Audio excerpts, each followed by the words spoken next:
নমস্কার, কেমন আছেন সবাই? মৌমিতাস ডায়েরিতে সকলকে স্বাগত। শীত চলে যাবে, তাই মটরশুঁটির কচুরি খেয়ে নিতে হবে।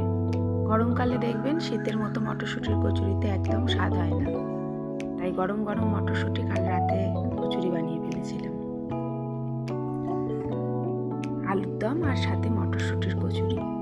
আমাদের বাড়িতে জানেন মটরশুঁটির কচুরিটা সবাই খেতে খুব ভালোবাসে।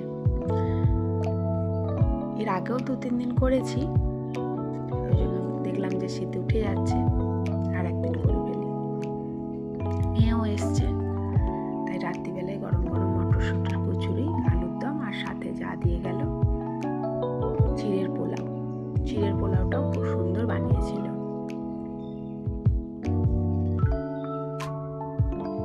ভালো থাকবেন সবাই, শুভরাত্রি। চলুন আমরা তাহলে এবার খাওয়া দাওয়া করি।